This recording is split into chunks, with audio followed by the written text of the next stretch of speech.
untuk pertanyaan selanjutnya, Dok. Memang banyak yang agak melenceng, nggak apa-apa ya, Dok ya. Melenceng semuanya sekali ya. Iya, ini habis operasi batu ginjal, terus oleh dokter itu pantangannya banyak sekali gitu.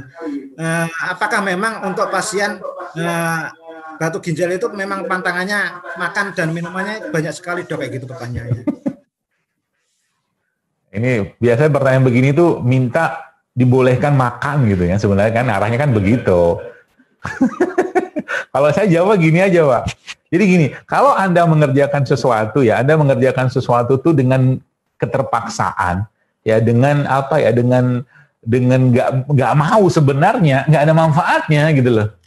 Jadi kalau boleh saya katakan ya, Bapak mau makan apa? Makan, tapi jangan berlebihan gitu aja lah.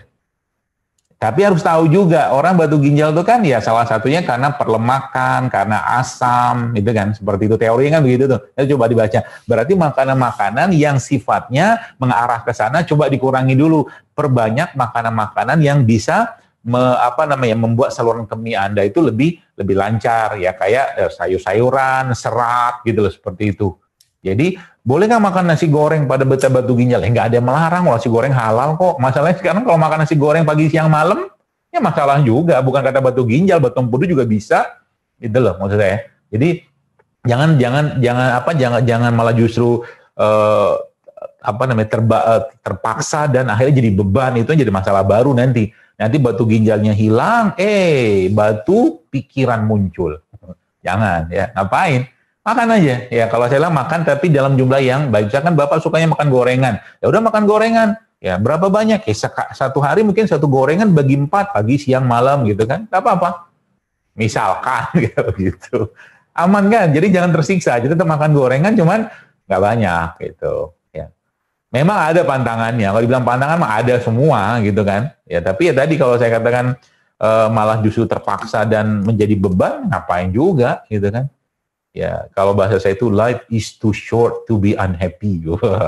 Hidup itu terlalu singkat, terlalu pendek kalau nggak bahagia. Ya, ngapain juga gitu kan? Gitu. Resepnya apa ya? Tadi nanya resepnya nggak sih? Ya, itu tadi ya cuma pantangannya boleh apa tidak itu kalau banyak pantangan itu. Untuk selanjutnya ini pertanyaannya dari Hestin Lili ini, bagaimana menyikapi pandemi COVID-19 dari segi ilmu agama, dari pengobatan kedokteran dan herbal? Terima kasih. Banyak banget. 3 pertanyaan ini. Baik, dari sisi agama, ya. Dari sisi agama, ketahuilah bahwa segala sesuatu yang terjadi di alam semesta ini, di diri kita saat ini, dan apapun itu sudah ditakdirkan oleh Allah. Ya, sudah ditakdirkan Allah, dan itulah nasib atau takdir yang kita harus jalani. Ya, dengan atau tanpa adanya penyakit atau wabah ini, ya selagi saya sampaikan, kita pasti akan mati gitu kan. Artinya apa? Jangan sampai virus ini, jangan sampai wabah ini membuat kita akhirnya lebih takut ya kepada virus tadi daripada takut kepada Allah dan khawatir dengan dosa-dosanya kita. Ya, jadi akidah itu menjadi kunci jawaban semuanya. Waspada perlu ya, tapi berlebihan juga tidak baik ya. Berlebihan juga dalam kewaspadaan tidak baik menurut saya gitu kan. Karena memang ya dengan atau tanpa adanya virus ini ya seseorang itu pasti akan menemui ajalnya. Itu yang kita pahami dulu ya. Tapi kewaspadaan kita tetap jaga ya. Yang pertama.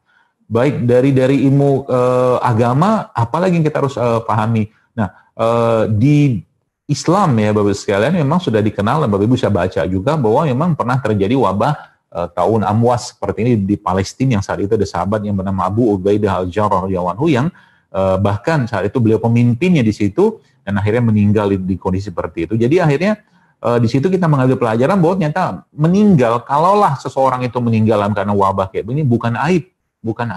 Bahkan justru hadis yang menyatakan itu mati yang syahid. Ya, mati yang syahid. Jadi nggak ada yang perlu dikhawatirkan, ya, nggak ada yang perlu dikhawatirkan. Karena insya Allah yang namanya ujian atau wabah atau apapun pasti akan berakhir, Ya, nggak usah khawatir kita. Itu memang sudah sunatullahnya kayak begitu.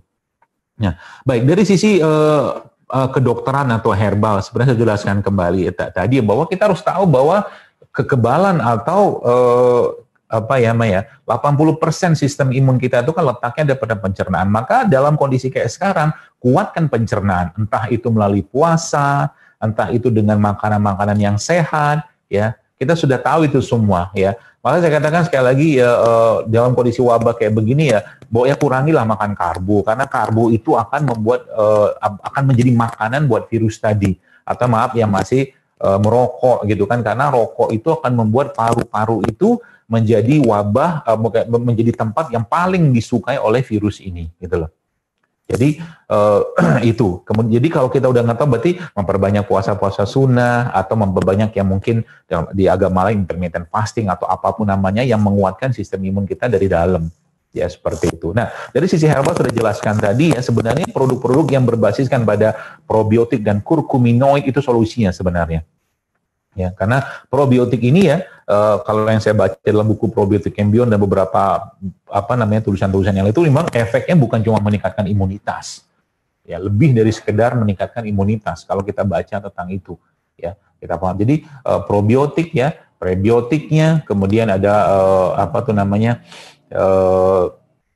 rempah rimpang tadi itu kita optimalkan. Insya Allah menurut saya itu akan menjadi solusi ya. Ya kalau saya sih gini loh, kalau semua kita mau teliti, habis duit kita Pak Abu. Ya, semua mau diteliti. Ada berapa banyak sayuran, ada berapa banyak katakanlah buah-buahan, ada berapa banyak rimpang-rimpang yang kalaupun ada penelitiannya nggak dipakai juga gitu loh. Kalau bagi saya pribadi, kalau saya lebih berkesimpulan ya, let's show by the result. Jadi maksudnya, mari kita tunjukkan dengan angka, dengan hasil gitu kan. Nah, sekarang ini penelitiannya banyak, tapi hasilnya juga nggak ada. Ini ada orang yang sudah ya turun-temurun kita pakai ini katakanlah dengan bahan-bahan kayak beginian, dan ternyata sehat-sehat aja tuh gitu kan, mau pilih yang mana gitu kan. Kalau saya lebih milih yang ini, mudah, murah, dan bisa didapatkan masyarakat gitu kan.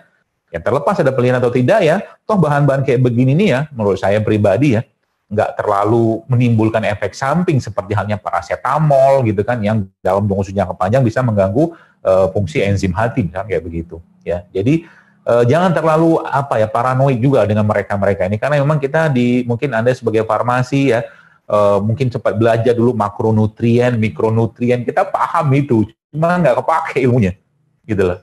Dokter juga sama, akhirnya hal-hal seperti itu tuh nggak dibahas di dunia pendidikan kita, sehingga akhirnya ya tertinggal terus ya, semua baliknya ke obat lagi gitu kan, seperti itu. Wallahu a'lam. Tapi sebelumnya, please like dulu video ini, klik tombol like, dan yang paling penting, klik tombol subscribe bagi yang belum. Karena